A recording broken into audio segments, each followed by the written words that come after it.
from his jacket, while his colleague went back to the car to switch on the headlights and turn the vehicle around to face the house.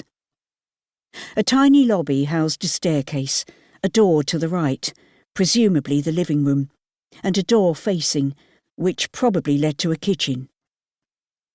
As Helen's eyes took in the layout of the rooms, her nostrils were filled with a sickening smell, which nearly caused her to retch. Valerie glanced over her shoulder and smiled wryly at the younger girl. "You'll get used to it. Dirty nappies." The police officer opened the first door, where the sparsely furnished small square room was flooded with light from the car headlights. 2 small children huddled in a corner, like frightened animals, blinking against the blinding light. The officer swept the room with his eyes before giving Valerie the okay to approach the children. A girl of no more than 4 or 5 shielded a younger boy, both of them squeezing their thin little bodies as far as they could into the corner, as if the walls could offer them protection. Helen gasped at the sight, but a look from her colleague warned her to keep her emotions in check. Valerie slowly squatted in front of the children, not too close. "Hello, I'm Valerie, and this is my friend Helen. What's your name?"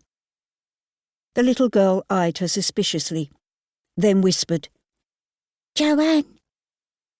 The boy was silent, but Valerie continued smiling and asked where their mother was. No answer. The little boy started to cry.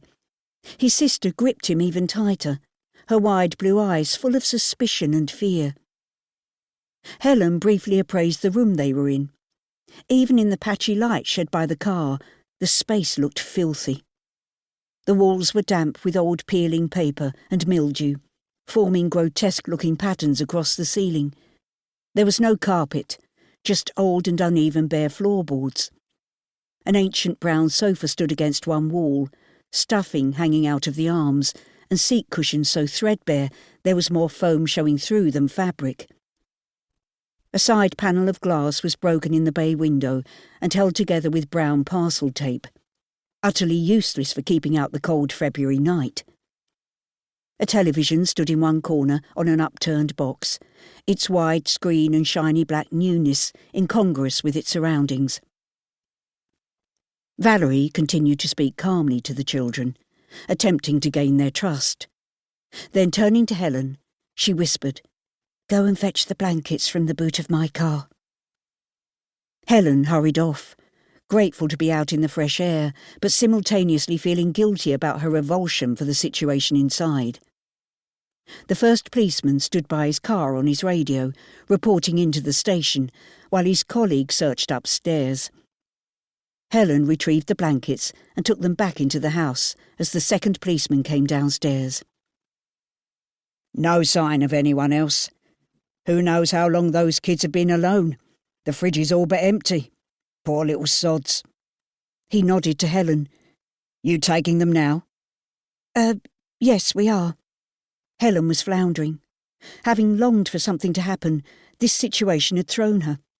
The smell was making her feel sick, and she longed for a hot shower and her bed, although it was doubtful whether the images she'd seen could be erased sufficiently to allow a peaceful night's sleep. Taking the blankets to Valerie, she found her colleague trying to persuade the little girl to move away from her brother. Valerie took a blanket and draped it around Joanne's shoulders, but the child still clung to her brother.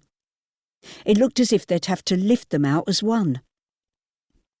As Helen leaned over to help, the girl bit into her arm and scratched at her face.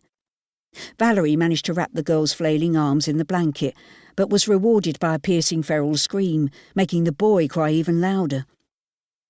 The senior social worker held the girl tightly and motioned her colleague to do the same with her brother.